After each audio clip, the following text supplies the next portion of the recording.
to Beyond the Ring, a podcast that covers all things in the stock show industry from the informative to the insane. Starring Ryan Rash. Too many people are Biden-lingual. They speak English and they speak stupid.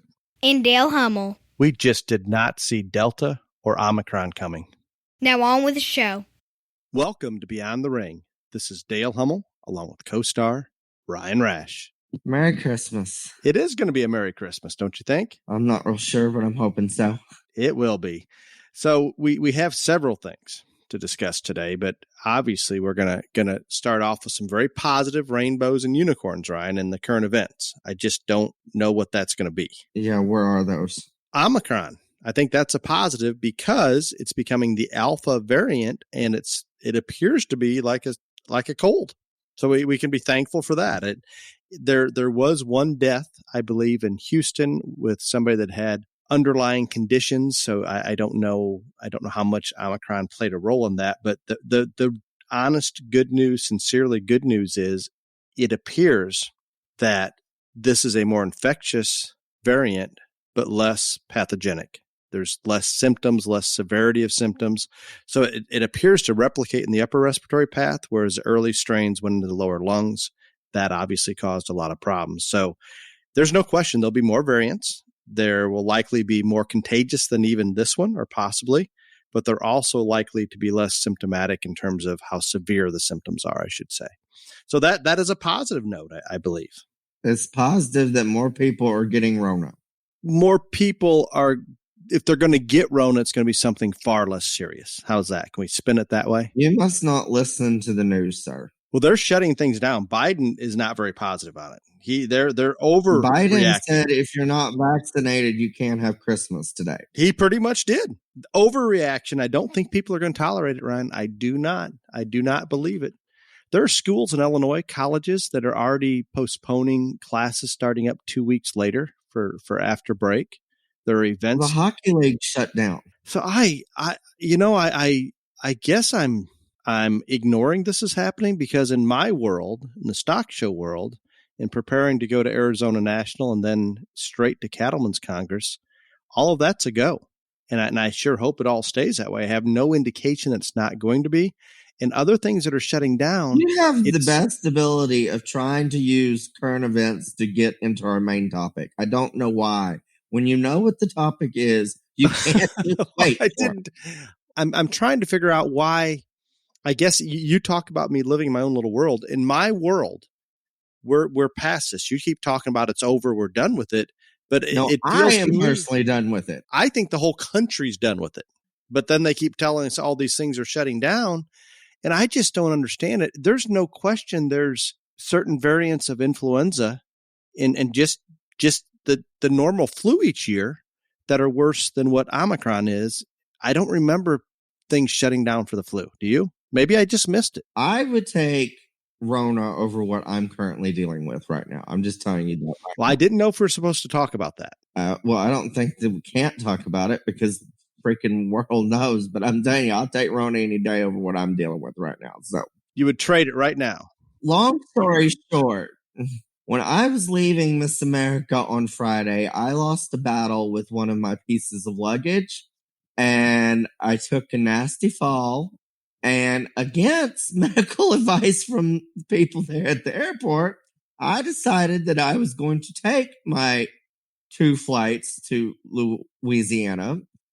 And one of them was 3 hours and the other was about 2 hours and all this other stuff. And then I proceeded to get there and think that I was going to drive about 200 miles from New Orleans to this show in Louisiana because, by God, I was going to judge this show come hell or high water.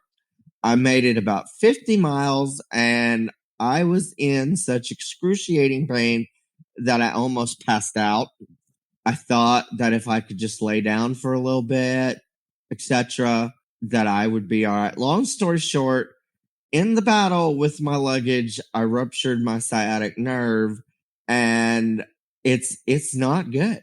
It's just not. But seeing specialists, all this other stuff, they assure me that they think by Christmas I will be fully capable to unwrap my packages, but I do apologize to the people at the show and the exhibitors of Crowley, Louisiana. I promised you I wanted to be there, and I did everything I could. That morning when I got up at 4 a.m. to get ready to continue the drive, etc., I couldn't stand. I couldn't walk. My parents had to drive 6 hours and come collect me. Literally. And the rental car and everything else. Yeah. I still don't have my car out of the airport at DFW right now. It's still sitting there. And you even considered not recording this week. Well, Dale, I'm literally have the laptop on my chest. And it's working just fine. And can we admit part of this, because of your stubbornness and wanting to get to that show, you may have made the issue worse because of such? Monday morning, when I got to the chiropractic specialist, he literally pulled my parents in and said he did not know how I was walking. But you're doing just fine. Oh, yeah, I'm peachy. Even though you had that delirious moment, you're trying to tell me there was a bird in your house or something. I sent crazy. you a Snapchat of the bird in my house, Dale. There is a bird in my house. I truly did believe you were delusional at that point. Yeah, well, I'm delusional. But is he still there? Do we know? I don't know. I haven't seen him in the past day. So maybe. Oh, my. On to a more cheerful topic. The Chameleon went on record stating that she just did not see, or the White House did not see Delta and Omicron variant coming. They just didn't feel it coming. They weren't prepared for it. That did not go over well with some of the others. Well, I don't think those two are speaking or on the same wavelength. So anything she says is not going to go over well because, like, they're obviously in a war. There's no question. I am with you. I mean, nobody's necessarily making any official statements. I don't think they're speaking at all. How does that work? At Bob Dole's funeral, he switched chairs with his wife so he wouldn't have to sit by her. They don't even communicate. Like, it's obviously in a very bad way. No, and this lady's lack of intelligence continues to shock me. And she's serving as the vice president of our country. Ryan, to my knowledge, we have never had this level of incompetence as a president and vice president combination. And let's think about that. She's supposed to be able to step in and take over the free world, basically. And I'm going to say again, you cannot convince me she wouldn't do a better job than him. Well, but the problem is I don't know that she's up to speed on anything. Not that Joe is either, but I don't think there's any briefings, or I don't even think she knows where things are. Well, I don't think she does either because I think they're freezing her out because they're in a war. But if she became the president, then she would have those briefings. And I am willing to bet that woman has smarter people around her than what he does. I don't know about that. If she does, they would handle her differently. They would not let her cackle at every question. They would not allow her to go out and make the statement she makes. Everybody has some type of mannerism, like when they lie or they get nervous. Hers is when she gets nervous and then she cackles.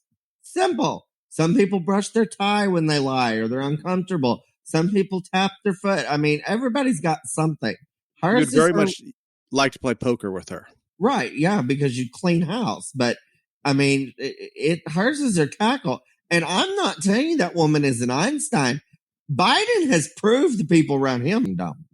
I'm just saying. I agree. But I think the same around the camel toe. I just don't think it's a mess. My favorite part is when she was plugging in the Tesla and she wouldn't ever let go of it. Like, they're like, let go. I think she was trying to, like, she's fueling it up. It's only going to take a few seconds. Right. And then she asked, how do I know it's working? Really, lady? And I am all in. If we could charge an electric car for a matter of a minute or however long it takes to fill your fuel tank and it's good to go for another 500 miles or whatever it may be, I could get a little more on board with something like that. I can't. I don't know that we're going to have a choice at some point. It appears to be coming, and I don't know. I don't know. Speaking of Rona, how about Booker and Pocahontas both getting it? That's entertaining to me. I should not wish that upon anybody, but I find it entertaining. I'm not wishing it on anybody, but they're all, we solved Rona, and yet there they are. Exactly. And fully vaccinated and boosted, I believe. Both of them. And within like 3 hours, it comes down that they both have it. Yes. And one of Biden's close staffers has it as well. But he is okay. Well, we don't know. They haven't reported that. That came across today that staffer that has been in close proximity of Biden has tested positive for the Rona.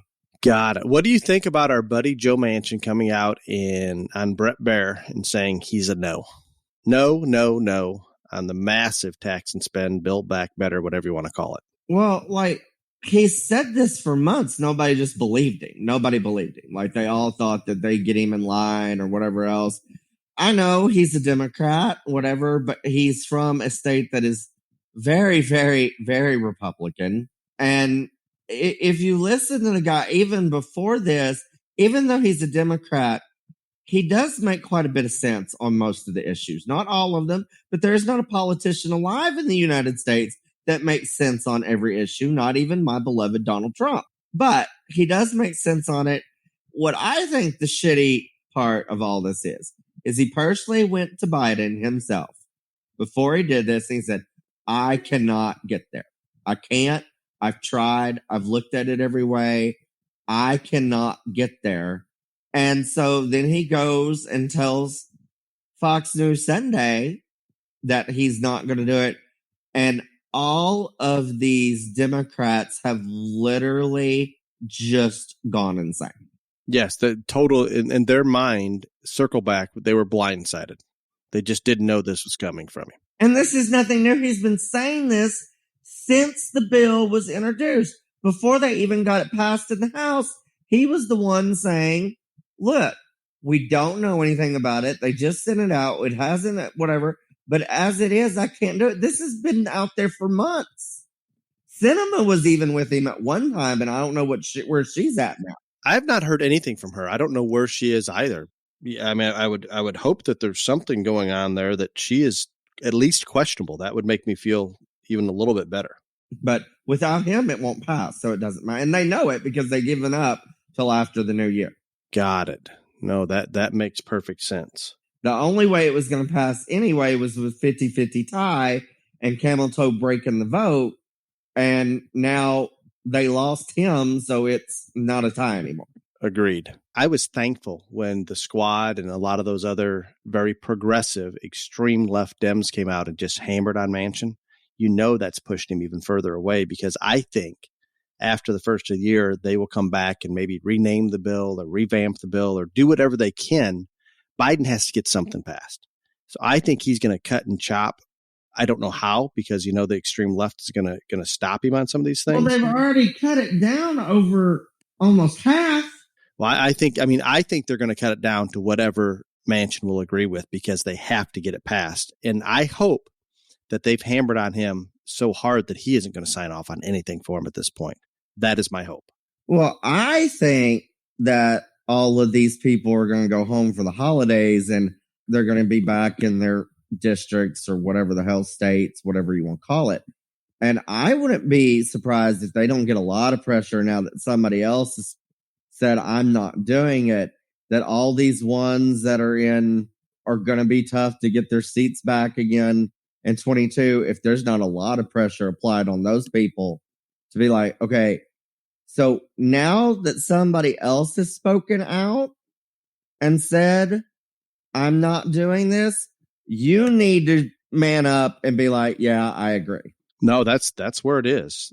Do they really believe that by going negative against him is going to bring him on board? No, not that guy. No. They put all kinds of pressure on him before he finally said no for the final time. So, like, pressure is not going to work with him. Exactly. No, I agree completely. What else do we have for current events today, Ryan?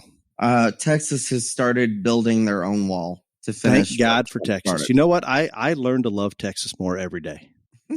Yeah, I don't know many details, but I do know that is currently underway and going, that they are, and it's now, they're calling it the Texas Wall, but it is to finish in the areas that Trump's wall did not get finished, and they have started their own construction. Now, God knows what Biden and his idiots will do. Say this is unconstitutional or God knows what, but they're going to try to do something. But it is their intention, I think, to build the whole thing. They have the same contractors that were building it for the federal government, stepped in now to build it for the state government. I'm assuming it has to be pulled back on the state. I don't know enough about it to probably speak on it, but I did see it come across the news that they were actually under construction of continuing the wall. And that is exciting for me. I still, Ryan, to this day, I do not know how they can justify any of the Democrats or anybody that is against the wall. There is no justification for not having the wall. There just isn't. I'm still confused with that, how they try to defend that. After this whole border debacle that we have seen since Biden took office, like, you would think that Biden would try to be like, okay, I was wrong, I screwed up, we're going back to this. Similar to how they, like on crime, they're doing a 180 there, saying, well, now we need to fund the police. Let's defund the police. Let's fund the police. They just don't know how this crime's all happening. Well, it's not very difficult, people. You pull money out of the police department. You have prosecutors that do not prosecute and let people out with no bail. If there are no consequences, Ryan, what is there in the world? I just saw this, and I don't know. Again, God, this is probably a terrible idea, but Trump is going to have a news conference on January 6th at Mar-a-Lago. He's not. Oh, yeah. That's a terrible idea. I'm not saying it's a good one, but I'm telling you it's there. I did not hear this. It's there, so. Oh, why would he? What possible reasoning could he have for that? I don't know, but I'm telling you that just came across on Fox News that that's what he's going to be doing on January 6th. So, oh my, I do have something positive to finish up our current events with. Oh, what is that? So Ryan, I had a moment this week this week that restored some of my faith in society. You know, I've been kind of down on society, people in general, but I had a moment. I was at my daughter's basketball game. You know, we get to attend a lot of those. You're overly excited every time I tell you I'm heading to a basketball game. No, I don't understand it because I don't think Katie likes to play basketball. You don't like the basketball. I don't even think Holly likes the basketball. Y'all don't win, so I don't understand why we do it. No, Katie is crazy excited about basketball, and she does. That is not what she relays to me, sir. No, she loves it, and I enjoy going to those games and watching. I'm not going to watch NBA. Occasionally, I watch college basketball. Dale is lying to the listener. No, and I do enjoy going to those, and she does enjoy the games. Now, we are a very, very small school, and sometimes we don't even have a JV and a varsity team, just a varsity team. This year we happen to have both. So it is a little painful when we go up against some of the bigger schools. But anyway, back to the point. We kind of got sidetracked somehow. Mm-hmm. At one of the basketball games, it was an away game, they played the national anthem. And while the national anthem's being played, I witnessed a mother with 3 or 4 small children or younger children beside her, all behaving respectfully except for her youngest. And about halfway through the national anthem, he began misbehaving. She reached down and gave him a swat on the bottom that the entire gym could hear, and instantly he changed his behavior. It was perfect. I if it wasn't the national anthem going on, I would have applauded right there. That's nice still that you're applauding people beating their children. No, don't you think that is absolutely appropriate and we need more of this? I am all for kids getting their ass beat when they deserve it, but I don't think you should probably applaud. No, you absolutely should. If it wouldn't have disrespected the national anthem, I would have applauded. I every time I go to a restaurant and there's children in the restaurant, particularly younger children, I'm going to say a quarter to a half of them, I think their parents need to reprimand them physically to behave better. Mm. You don't see this? Oh, I see it all the time. I think but see, this is another reason that I did not have children. And like, people are going to say I'm cruel and whatever and all this other stuff. Like, I notice all the time, and like, kids are going to be kids and not everybody's going to be perfect behaved and all that other stuff. But you know how your children act. So therefore, if your children are not ready to be in a public setting, you should not take them. And that is what people used to do. They would hire sitters or send them to grandma's or whatever. And then mom and dad or the children that could act good enough to be in public would go. That is not the case anymore. They don't care. No, I agree. I'm not a fan of where things are now. It appears as though some of these children grow out of it and they're just fine, but I'm pretty sure some of them continue to maybe these are the same ones that are out there in what is it, smash and grab and free shopping type events. Maybe that's it, because there's no reprimanding as children. I don't know, but since you think you ended on a positive note by applauding people for beating their children in public, I will. It was a SWAT on the bottom because they deserved it for misbehaving during the national anthem. It seems very simple. I will end on a more positive note, so everybody there is nothing more positive. Yes, there is. There is not. Yes, there is. So Go ahead. I was at Miss America for a week, and we go to the first night of prelims, and we get done, and I actually posted the 6 that stood out to me, which, by the way, all 6 of those young ladies made the top 10, I would like to add. But anyhow, I was talking to a group of friends and people afterwards, and I said, you know what? I think Alaska's going to win this deal. And they said, Ryan, you're crazy. All the reasons why Alaska's never won, da-da-da-da-da.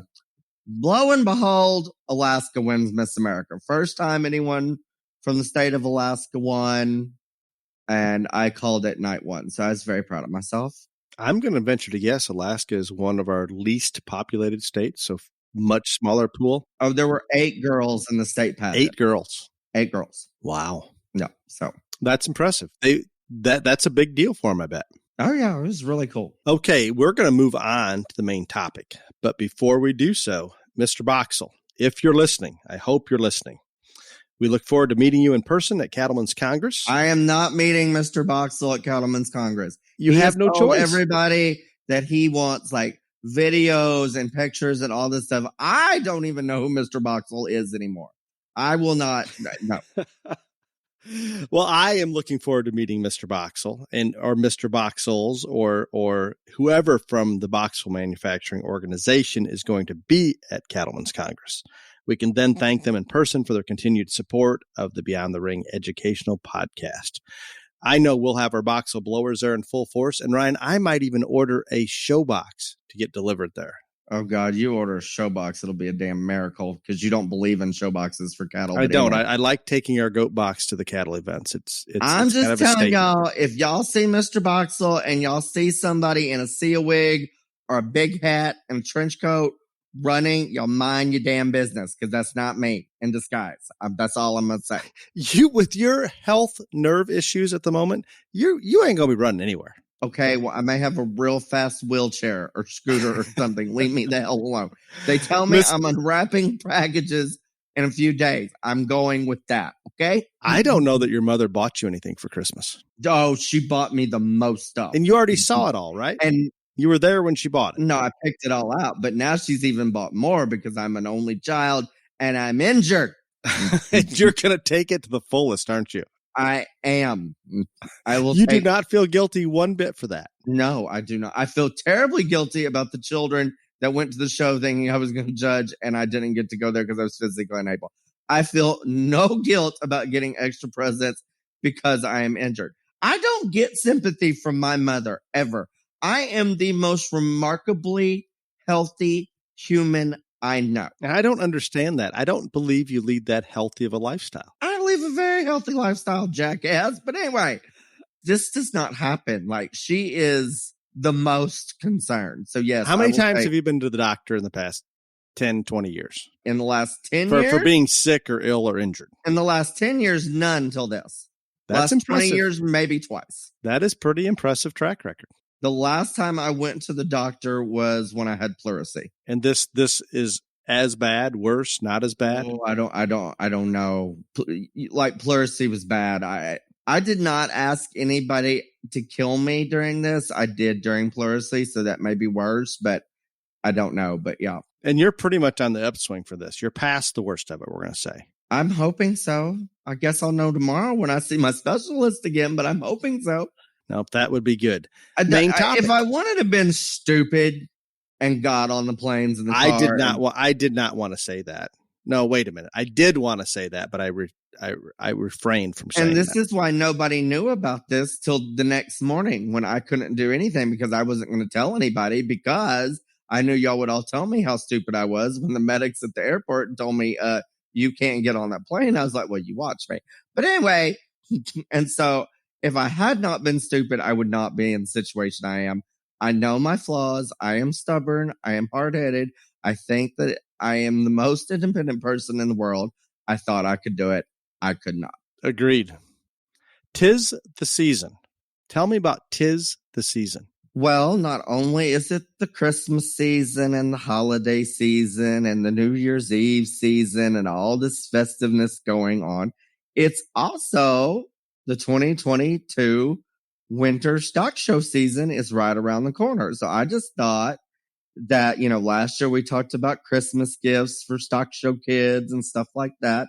I thought that we could talk about, what makes the holiday season special for people in this industry and, what's coming up, because last year at this time, it wasn't quite as festive as it is right now. No, I think we were still questioning some shows that may or may not happen. Obviously, I believe we had a couple shows that did not happen about this time last year. Oh, yeah. But I don't believe we're in that situation right now. Now, as I say that, I'm not a big fan of the mayor in Denver.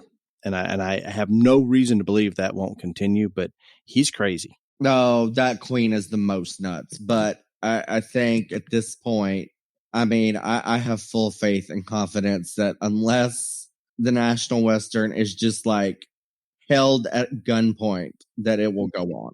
Yeah, I don't see it. It's going to take an act of God to stop it. Maybe that's possible, but I don't think so. And what's great, and again, we talked about this a little bit earlier. There's a lot of things canceling, but Ryan, I've not heard even a whisper of a stock show canceling at all. Arizona's back on, National Western's back on, Fort Worth's back on. All three of those we did not have this time of last year. So, and that is as good a news as we can get. That is awesome. I think those stock shows live in that little world that I'm in, that I'm not accepting that things are shutting down and locking back down. We're just going to keep going forward. I think that we should all be very thankful, not only for what's going on in livestock show family, but I know this hasn't been the best year for everybody in every single way. But again, with the administration changing and all their whatever, I think for the most part, the majority of us have made it out pretty well. I think we should be thankful for that. I think that whether how good your year was or wasn't, the fact that you were still here, still kicking, still striving is important, that you're going to get to spend some of this time with your friends and your family. And I think the thing to do, like, again, I think we focus too many times on the negative things that have happened, because I don't care who you are, Christmas and New Year's, you always reflect on what's happened over the past year. And we can all of us would have wished things would have been different, gone better. There are things we'd like to see change, but I don't think a lot of times we focus enough on the good that happened, the positive things that happened in our personal lives and our families, etc. So, and there's no reason not to reflect on what you wanted to see done differently, but you also need to give as equal attention to the things that went well and what you're thankful for. And think about how many people in shows or how many in our livestock community stepped up to get another show to go or to fight to make sure to keep that one going. There's a lot of good that we witnessed last year. And you know what, Ryan? We're already starting to drift away a little bit from this. But remember, early on, people were so thankful to just show. Nobody's complaining about where they were pinned or maybe that the show started 10 minutes late or whatever it may be. Everybody was just thankful to be there. I worry sometimes that we're going to forget about that a little bit and go back to worrying about the little things when we should maybe just appreciate the bigger picture that we have shows to go to. And this industry is thriving. It continues to have more and more youth involvement, and let's hope it will go that direction for many years to come. We made it through 2020 and 2021, and those have probably been the two biggest struggles for everything in the United States in the last eon or so.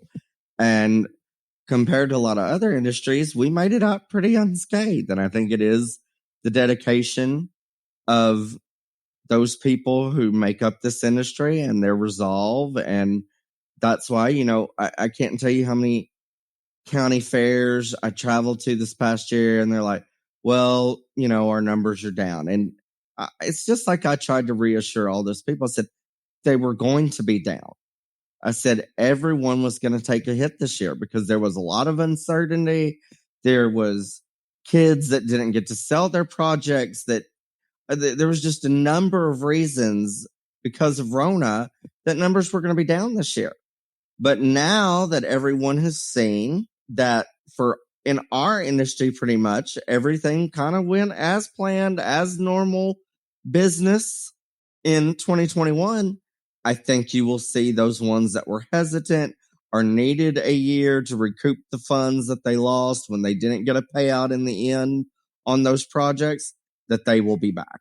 No, I think so. And we talk about going into a new show season, and everybody starts and ends their show season differently across the country. And depending on what species or multiple species they're in, that's going to conflict starting and ending times. But usually this time of year, after, let's say, with our goat project, with my kids' projects, not our production side, but just with my kids' projects, we'll usually be done about Arizona National Time, and we'll have a month or so without any per se show weathers in the barn. We'll still have weaned kids, and we've got does kidding, and all that still goes on, obviously.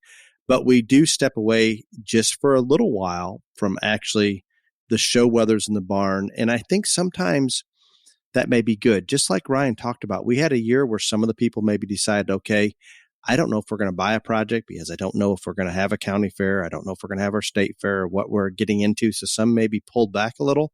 But I know during those couple months when they don't have that specific project to work on or a show that they're gearing up for and an animal in the barn getting ready for that show, they learn to miss it by it not being there. And I think they grow even fonder of it and are more excited to get out there and get into that. Just like with my youngest daughter, Katie, she wants to show a heifer this year. So we went on a little bit of a heifer search. Ryan was able to join us on that, but it's almost exciting, especially when the kids. I voted for a steer. You did vote for a steer, but you settled on searching for a heifer. I lost. The only problem is when Ryan and I find one that we agree on, and our manager Craig agrees. I was going to say, don't put this all on me. Craig was there too, damn it. Yes, he was, and my wife and daughter, everybody's on board, but those get expensive. Those are challenging to write the check out for at times. Sell another pussycat and shut up, Bill. I'm good with it. It's an investment. I don't justify it as a show heifer investment. You realize you look at it as a show heifer. I look at it as a breeding piece. Cannot put a price on memories made with your child. You can. There is a limit. No, there is a limit. Yes, there is. You can't just spend endlessly for a show project. No, I'm not going to buy into that. If you can justify that heifer as a breeding piece, that hopefully will give you better cattle in the long run that may you be able to sell and generate something for, that's a little bit easier to justify. We're just not going to agree on this one, are we? Nope. But I do appreciate your assistance and sharing some of that excitement going out and searching. And we're still in search, by the way. We're going to continue to search and find a couple more heifers, hopefully. So with that, it is interesting. When we have downtime, it seems like a lot of kids across the country, some of the families that we work with, and they do have that little bit of downtime with nothing in the barn, they get to missing it quite a bit. And I think it's almost healthy sometimes. I'm not saying there aren't kids out there that have something in the show barn year round, and there is nothing wrong with that. Yeah. And I mean, if you're showing multiple species and maybe in a part of the country that's not as seasonal when it is pretty much year round, I would say, Ryan, I don't know, Texas, if there is a down season. I don't think there is. Maybe in the heat of the summer, there's less, but there's even a lot of jackpot shows going on every week during July. I don't think there's a down season. No, we're up here. Our season in the north, and I'm going to talk about the masses. Most people, it's probably going to reflect off of their summer county fair and or state fair is pretty much. So you're usually going to buy your pig or lamb or goat in the spring, your calf, obviously, earlier than that, but that is pretty much the season. So I'd say after state fair, a lot of people are done for several months until they pick up that next pig, goat, or lamb. The cattle people, obviously, if they're showing some heifers or even some of our breeding animals and the other species, maybe more year round. But for market animals in the pigs, goats, and sheep, it is a little bit seasonal up here up in the north if you're not going on to the national shows. So everywhere is a little bit different, but it's interesting. And I would say for a lot of us up here, this 2022 is truly defined as a new show season. We've ended 2021. We're moving forward. By the way, Arizona National, I think, is considered 2021 still, even though Yes, it is. Yeah, everything's done before the first of the year. So. Yeah, it's right there on the line. So we're preparing right now, Ryan. This time of year is wonderful with the holidays and shows coming up, but it's also very challenging for my family personally, because we're trying to get show weathers for my kids ready for Arizona National, that we leave Christmas Eve to head to Arizona. En route, we drop off a bunch of cattle equipment in Oklahoma for the Cattlemen's Congress, and then proceed on to Arizona, and straight from Arizona Nationals to Oklahoma City for the Congress. But getting everything organized and in place and done before we leave Christmas Eve is been near impossible. You're much better at packing for long periods of time. I do not have enough. Until I lose the battle with my suitcase. But yeah, I am good at the packing of it all. Yeah, outside of the suitcase battle. But when we have to get the banners, the stall cards, the pictures done, it's hit me. And I think our manager, Craig, and our herdsman, Tristan, and our kids, we've been a little bit overwhelmed the last few days. Usually we can swim through those things, but it's been a challenge, and we're going to get it all done. And we're excited to go to Arizona. We're excited to go to Cattlemen's, but it's a little taxing getting prepared. So for us, kind of the next show season starts almost after Cattlemen's, where we can take a little break and breathe a bit and move forward. You know, you talking about getting everything ready. I thought was kind of one of the things that I wanted to touch on this topic just a little bit, because again, last year, Arizona didn't happen. Denver didn't happen. Fort Worth didn't happen. You know, Cattlemen's came up and stepped up and made a brand new show for cattle exhibitors, and that was great. But like, that was kind of the only national show that happened in this time frame. So the one thing that I wanted to just touch on, as you're getting ready for Christmas and all this other stuff, a couple things that I would suggest you do. And some of this I suggest to do all the time, but I strongly suggest to do it now more than ever. Whatever show you're going to, or multiple shows that you're going to, especially if they didn't happen last year, reread the rule book that is in effect for the upcoming show. It may be exactly the same. It could be different. And I'm sure if there are changes, they have alerted that on the website and the social media. But reread the rule book. Make sure you're familiar with it. So you and again, it may be exactly the same as it always has been. It never hurts to be sure. So you know exactly what is expected, what the rules are, what the do's are, what the don'ts are, all of those things. So one thing that I would suggest, that as you get ready to go to whatever shows you're planning on saying to, is reread the rule book. I'm not talking from head cover to cover, talking about the general rules and the rules on what species or what shows that you're involved in. Agreed completely. I am on board with that. And sometimes we just get in that groove and assume all of them are going to be the same, but that they aren't. And Ryan, you know, your what is your rule? Start at noon. And that's it. One rule, they all start at noon. That's how it should. We wouldn't have to reread that one, would we? No, it would just be perfect. But unfortunately, I am in the very large minority on that. And then another thing that I also think is the wise thing to do is, and this is probably more important than reading the rules, because I'm telling you, you've been to these shows year in, year out, and you think that everything is the same. I'm telling you, there are schedule changes.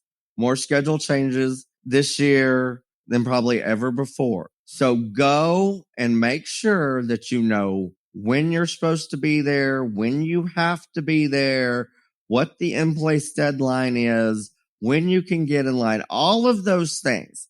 Just go and brush up on it, because I'm telling you, these shows have had to make schedule changes, and things are different, not only because they haven't had them in a year. Denver's gone through reconstruction. There's other shows out.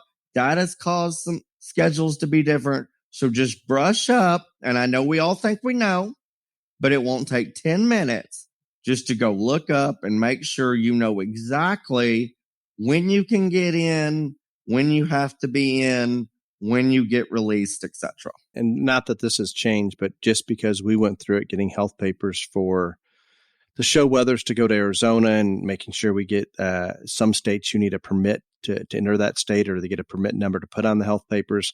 All of these things we need to look at. I know going to Oklahoma City, we've got to bleed the cattle and make sure that we've got A, B, and C tests run on them. Everything's good to go. And I know we're getting late by the time this is released to do those things, but not just those two shows, but all of them coming up.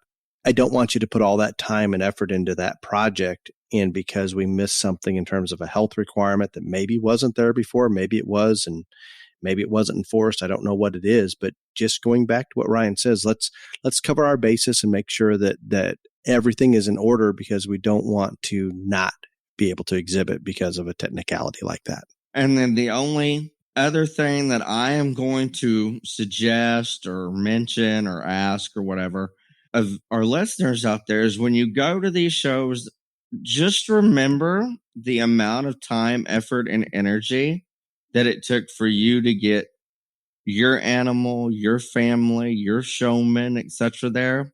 But on the flip side, remember that there's a group of people, and most of them are volunteers at every single one of these shows, that they had to prepare for not only you, but thousands of others. And they want everybody to have the best experience possible, and no experience is going to be perfect. But with everything that we've gone through over the past 2 years, go seek those people out. Tell them thank you. Tell them that you appreciate it. Not saying that, if you had a problem or you thought something could be different, you can mention that as well. But also make sure that they know that you appreciate that show being there, the people taking the time, making the effort to allow these kids to have a place to exhibit it. Because I'm going to say it again, last year we didn't have as many places to exhibit. And I do think the last year and a half, when we did have a show, we were very thankful. And I think the appreciation was expressed. I want to continue that, just as Ryan's talking about. We have no reason not to. They're putting that amount of work and effort into it. Let's show our appreciation. Doesn't mean everything is going to go perfect, and it's never going to be perfect at a show, but tell them thank you for putting their time. Make suggestions if you have them. Compliment on the things that were really good. Just show that appreciation. Make your positive or negative comments in a professional manner, and I think you'll get better end results in terms of change for the following year. And Ryan, I don't think that we'd be very remiss if I didn't mention this. All of those getting ready for 2022, there is one new thing in our world, Ryan. Something about a livestock association or junior association. I don't know. What is that? Why are you getting into next week's topic already? Sorry. Well, I think that they have to continue, and we're starting to get more of this. If you're going to a show in 2022, all you have to do is give that show manager a call or that person in charge and say, hey, are you sanctioned? And if not, send them the form, tell them where the website is, whatever they can do. And that's going to make it that much more exciting. And I have one more thing, Ryan. Oh, Lord.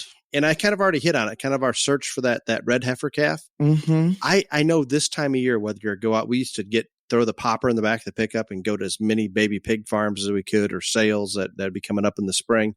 Just that excitement. And a lot of it's done online now, but that excitement of going out in the search for that new project, irregardless of what species it is. And maybe some have already done it if it's cattle, some have it coming up here in a couple months. That is sometimes the most exciting time of the year. I know getting to the shows and trying to win the banners and all of that's good.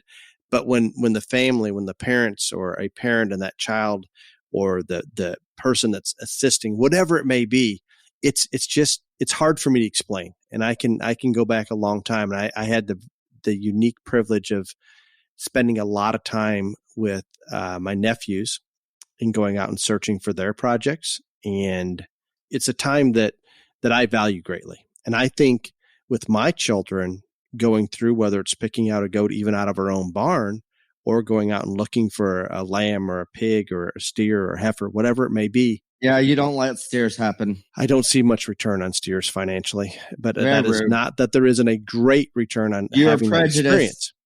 No, I think racist and sexist. But anyway, your steer budget is higher than most. Prejudice, racist, and sexist. But continue on. I think that the experience that the kids have going out on that search, because it touches them personally, I think they learn as much about evaluating livestock and studying things then as they do any time of the year.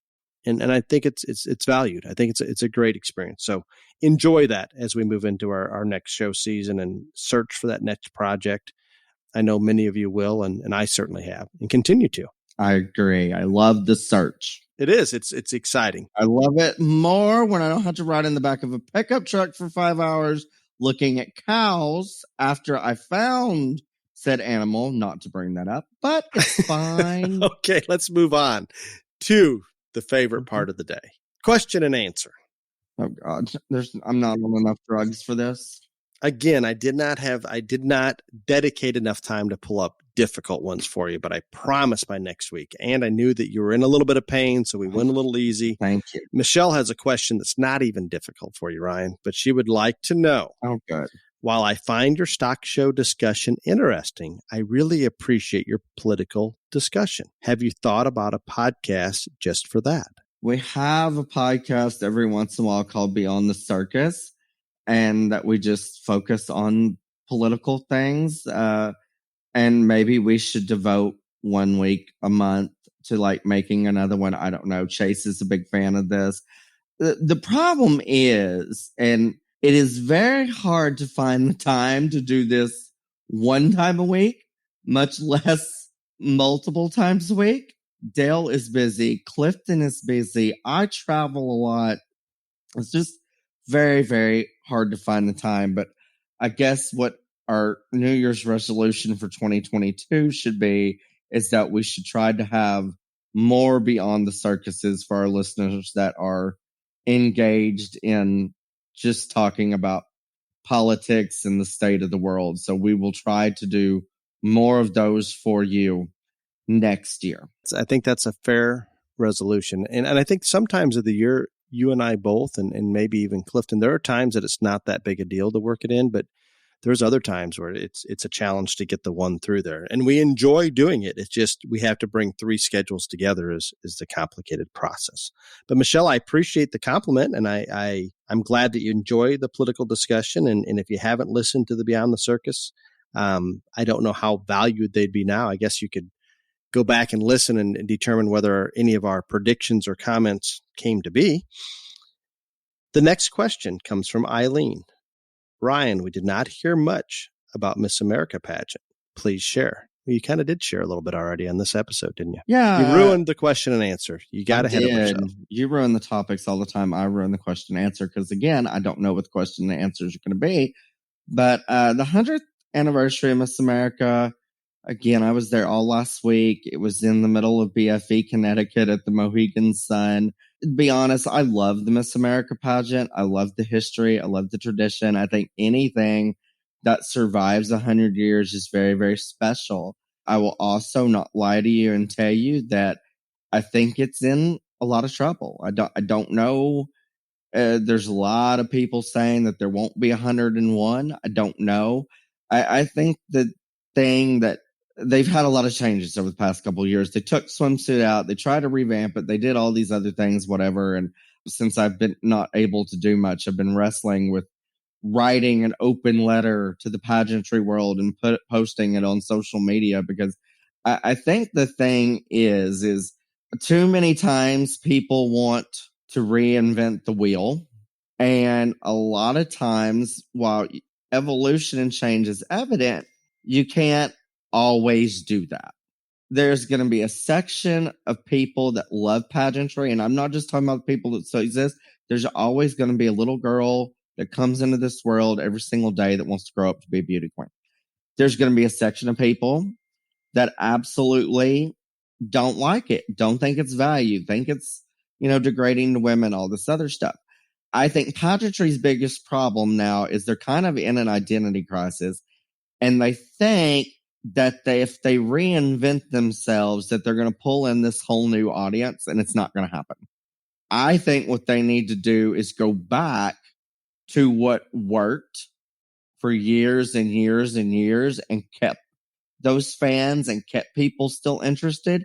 Go back and give the fans what they want, because when you lose sight of your diehard supporters and what they value and why they are fans of you, then that's when an organization starts to crumble, or an industry, for instance. And so It was a ton of fun.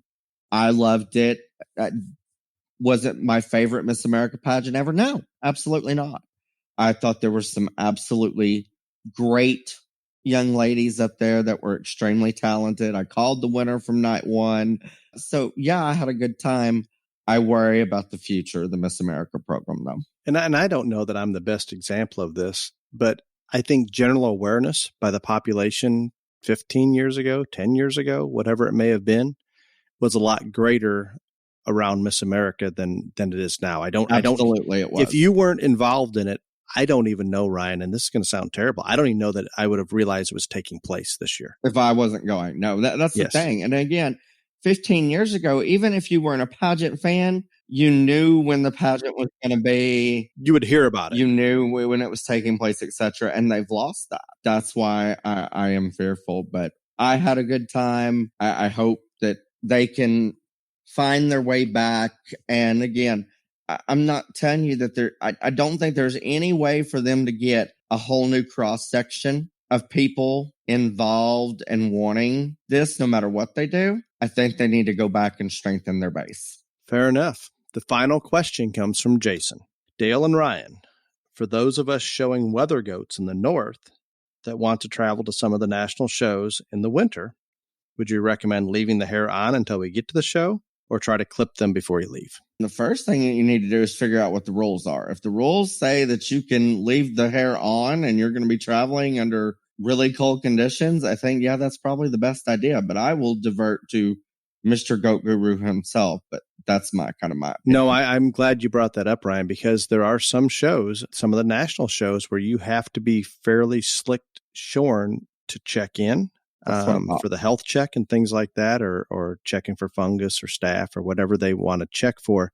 Other shows aren't going to be as, and I don't think from a legal standpoint that when you have a veterinarian out there to check the animal, I don't think they're going to require that it's shorn, but some of the show rules do. So that's a little confusing for me. I guess in my mind, we should leave it in the hands of that certified veterinarian if they're okay checking a lamb that's got a little more fleece or a goat with a little more hair, whatever. Obviously, it's harder to pick up on some of those small things, but we do need to read the rules. Some are going to require you to have them slicked off prior to checking in. Others may have restrictions on if you get there, you have to shear at a certain point, or only a family member, or only youth exhibitors, or maybe only that exhibitor can do the shearing. So each show has its own individual rules. If we read the rule books, know what's all there, and you're allowed to shear at the show, and that works for you, I think it's always better to travel with that hair on and still maybe blanket on top of the hair. Try to acclimate them as best you can at home a week or so. If you've got a heated barn, let's crank that heat down so it doesn't hit them quite so drastically when we jump in that trailer if there's no heater and travel to that show. But yeah, in general, I think we're better off leaving that hair on if we can. If you have to take it off, there's a lot of good show blankets out there that are insulated that we can put on multiple layers, and you're probably going to be okay. Make sure we've got dry shavings and deep shavings in that trailer to try to keep them as warm and as healthy as we can. But good question, Jason. With that, Ryan, I appreciate you making it through this episode. I know you're in more pain than what you would like to admit, but it is appreciated. And I know here just a few days ago, you told me to go find a guest or you're on your own, but we adjusted and you adapted and it's working, even though I did hear that bird in the background, chirping, flying, crapping on your mirror, whatever he's doing. But thank you in all sincerity for getting through this episode. And to all of our listeners out there, until next week, be safe. Merry Christmas, Feliz Navidad, Happy Hanukkah, happy whatever. And y'all come back now, you hear?